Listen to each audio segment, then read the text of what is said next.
I, 28F, have a complicated relationship with my sister Emily, 24F, and our father. Our mother died in a car accident when I was 12 and Emily was 8. I still remember that day clearly. We were waiting for Mom to pick us up from school, but instead, our aunt showed up crying. That was the day everything changed in our family. Before Mom died, our house was always filled with laughter and music. Mom was a music teacher who believed in letting us explore our interests freely. She encouraged my love for science and Emily's interest in art. Dad was different back then too. He smiled more and even attended our school plays. After Mom's death, Dad changed completely. He packed away all of Mom's things, including her piano, within a week. When I protested, he slapped me for the first time. He said we needed to focus on practical things now, not wasteful hobbies. He threw away my science projects and Emily's art supplies, saying we needed to concentrate on business and accounting like him. Dad became extremely controlling and manipulative. He started monitoring our clothes, friends, and activities. He would check our phones every night and read our text messages. If he didn't approve of something, he would ground us for weeks. He was obsessed with us becoming successful his way. The difference in how he treated us became apparent pretty quickly. While I got criticized for everything, Emily became his golden child. Looking back, I think it was because Emily looked more like Mom with her blonde hair and blue eyes, while I took after Dad's side of the family. He would praise her achievements endlessly while dismissing mine. In high school, I maintained straight A's despite working part-time at a local diner. Dad never once congratulated me. Instead, he would say things like if you spent less time working that useless job and more time learning about business, you might actually make something of yourself. But when Emily got B+ grades, he would take her out for celebration dinners and buy her expensive gifts. I started secretly saving money from my part-time job, knowing I would need it to escape someday. Dad constantly talked about how I would take over his accounting firm, but I had different dreams. I wanted to become a nurse, inspired by the kind nurses who had helped Mom in her final days. When I told Dad about my nursing ambitions during my senior year, he exploded. He threw things around the living room and said I was betraying the family legacy. He threatened to cut off my college funding and kick me out if I didn't study accounting. That night, I heard him telling Emily, "At least I have one daughter who isn't a disappointment." I moved out at 18 to attend nursing school, using my saved money and scholarships. Dad told everyone at church that I had abandoned the family and broken his heart.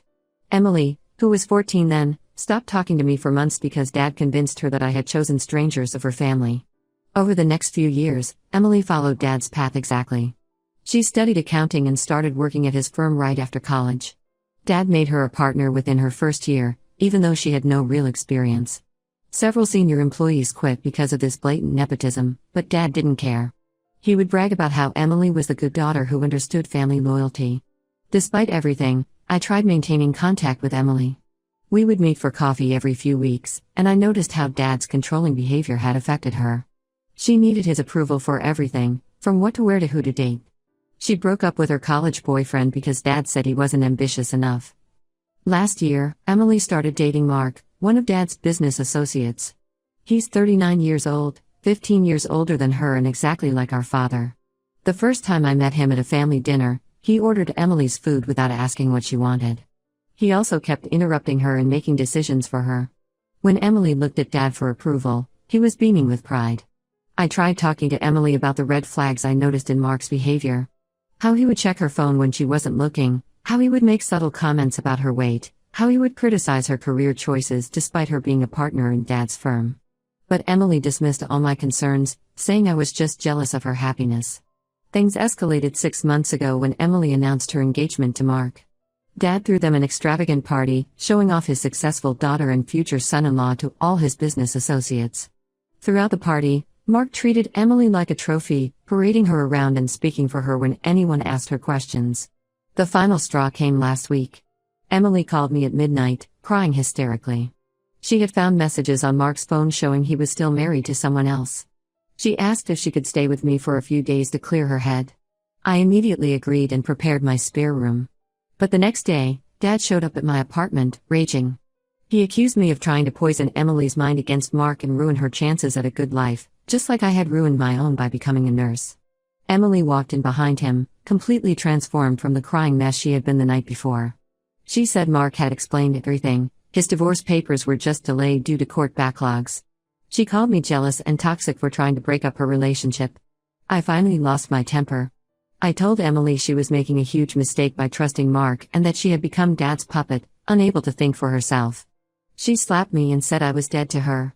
They both left, with Emily declaring she never wanted to see me again.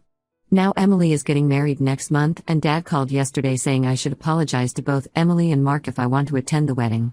He said I need to accept that Emily made her choice and that Mark is a good man who will take care of her. Ida for refusing to apologize and choosing to skip the wedding? Update 1. After my last post, I couldn't just sit around knowing my sister might be marrying a man who was potentially still married. The thought kept me awake at night, so I decided to do some investigating. I have a friend Sarah who works at the courthouse where Mark claimed his divorce was being processed. I hadn't talked to her in months, but I knew this was important enough to ask for her help. Sarah pulled some records and what she found was disturbing. Mark wasn't just married, he had 3 ex-wives, and his current marriage wasn't even close to being dissolved. The divorce papers he claimed were delayed hadn't even been filed yet. But that wasn't even the worst part. All 3 of his previous wives had filed domestic violence charges against him. Each case followed a similar pattern. The relationship started great, with Mark being incredibly charming and generous. Then after marriage, he would become controlling and aggressive. The charges were eventually dropped in all cases, but Sarah found records showing the wives had been pressured into withdrawing their complaints through financial settlements and threats about their careers. Each marriage followed the same timeline, about 2 years before ending badly. Mark would target successful women from wealthy families, integrate himself into their family businesses, and then systematically isolate them from their friends and family. By the time the marriages ended, he had usually managed to extract significant amounts of money from their family businesses. I spent 3 days gathering all the documentation. I found newspaper articles about one of his previous weddings, court records that were public, and even some social media posts from his current wife warning others about him. I compiled everything into a detailed document and sent it to Emily's email. I also forwarded copies to Dad's office email because I knew he monitored Emily's communications. The response was worse than I expected. Emily showed up at the hospital where I worked during my shift. She started screaming in the middle of the emergency room about how I was trying to ruin her life. She called me a jealous, bitter woman who couldn't stand to see others happy. My colleagues had to escort her out while she shouted that I was making up lies because I was envious of her perfect life. Dad's reaction was even more shocking. Instead of being concerned about Mark's history, he called me that evening in a rage. He said Mark had already explained everything to him. Apparently, all his ex-wives were unstable women who had tried to take advantage of him. Dad was more worried about how this would affect his firm's reputation since he had recently made Mark a partner. He threatened to sue me for defamation if I didn't stop spreading malicious lies about his future son-in-law. The next morning, I received a formal cease and desist letter from Dad's law firm. It demanded that I stop harassing Mark and Emily and threatened legal action if I continued to spread defamatory statements about Mark's character. Emily also went on a social media rampage, posting a long rant about how her mentally unstable sister was trying to ruin her wedding with fake stories because she couldn't handle seeing others succeed. My phone started blowing up with messages. Some family friends called to express their concern and support, saying they had always felt something was off about Mark. But others, especially Dad's business associates and church friends, started sending nasty messages about how I was trying to break up a happy couple out of spite. What really got to me was discovering that Dad had been spreading rumors at his firm about my mental health. He told his employees and clients that I had been unstable since Mom's death and had a history of making up stories for attention. Some of these rumors reached the hospital where I work. Yesterday, my head nurse called me into her office to discuss concerning reports they had received about my mental state. Thankfully, my work record speaks for itself, and my supervisor knows me well enough to not take these rumors seriously. I've started documenting everything now, every call, every message, every social media post. I even recorded some of Dad's threatening voicemails. I also managed to find and reach out to Mark's previous wives through social media. 2 of them responded and were willing to talk to Emily. They shared similar stories about how Mark had charmed their families and isolated them from anyone who questioned his behavior. One of his ex-wives warned me that Mark might try to retaliate since I was digging into his past. She said he had hired private investigators to dig up dirt on her when she tried to warn his next wife. I've started being more careful about my surroundings and changed all my passwords just in case. Emily still won't listen to anything I say. She texted me last night saying she was blocking my number because she couldn't handle my toxic jealousy anymore. She said Mark was the best thing that ever happened to her and that I was just trying to ruin her happiness like I ruined Dad's dreams of a family business. I don't know what to do anymore. I have all this evidence but no one who will listen. Every attempt to protect my sister just pushes her further away and deeper into Mark's influence. But I can't just stand by and watch her marry someone like him. I know what he is, and I know what he'll do to her. The thought of Emily going through what his other wives experienced keeps me up at night. Update 2: I never expected things to unfold the way they did at Emily's wedding.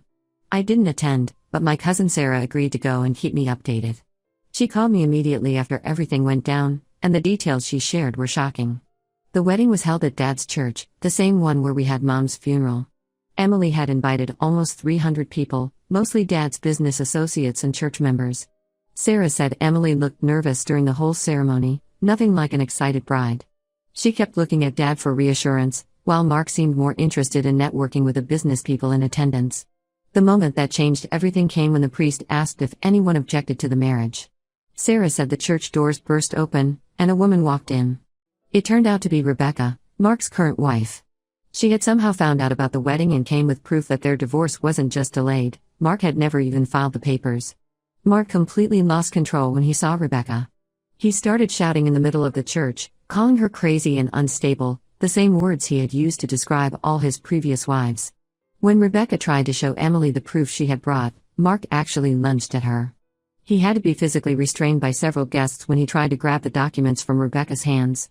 The scene got even worse when Rebecca's lawyer, who had come with her, started reading out details of Mark's ongoing marriage and his history of fraud.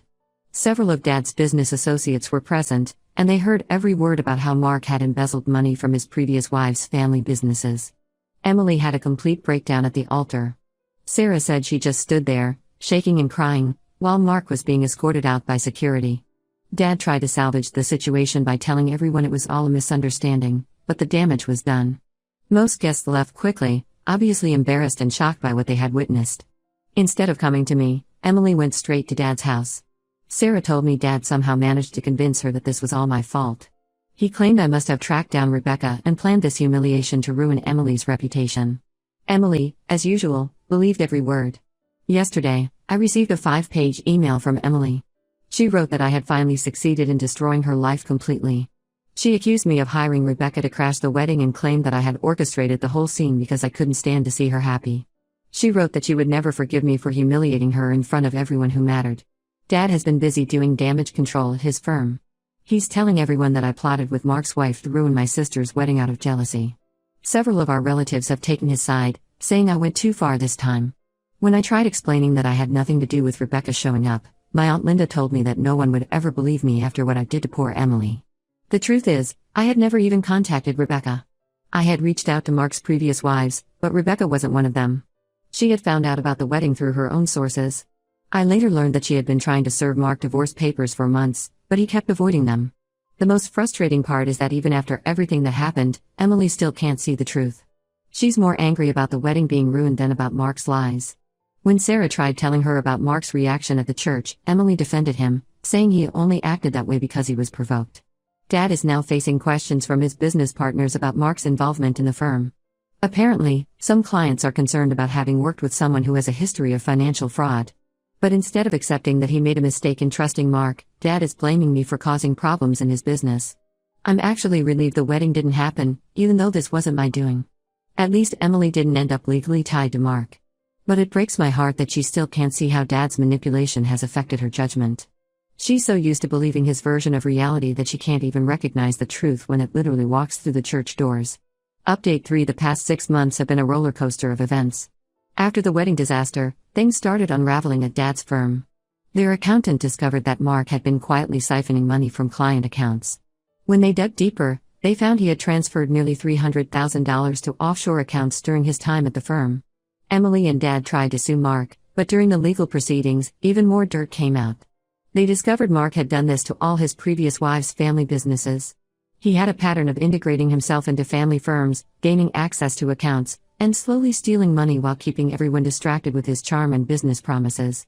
Several of Dad's major clients pulled their accounts when they found out about the fraud. Some even threatened legal action against the firm for negligence. Dad's reputation in the business community took a massive hit. 3 senior partners left, taking their clients with them. The interesting part is how Emily handled all this. Instead of accepting that I had been right about Mark, she created a completely different narrative. She started telling everyone that if I hadn't interfered and ruined her wedding, she would have helped Mark become a better person. She claimed that my constant suspicion and negativity had pushed Mark into bad behavior. Dad, unsurprisingly, supported this twisted logic. He told his remaining clients that my interference had destabilized his firm's partnership with Mark, causing all these problems.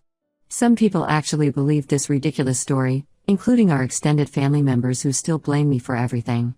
Last month, Emily sent me a message that really showed me nothing would ever change. She wrote that she was dating someone new, another one of Dad's business associates who's almost 20 years older than her. She said she was warning me to stay away and not interfere this time, threatening legal action if I tried to ruin another relationship. That message was my breaking point. I finally accepted that no matter what happened, Emily would always choose Dad's version of reality over the truth. I realized I couldn't save someone who didn't want to be saved. I decided to make some major changes in my life. I accepted a position at a hospital in a different city, 3 states away.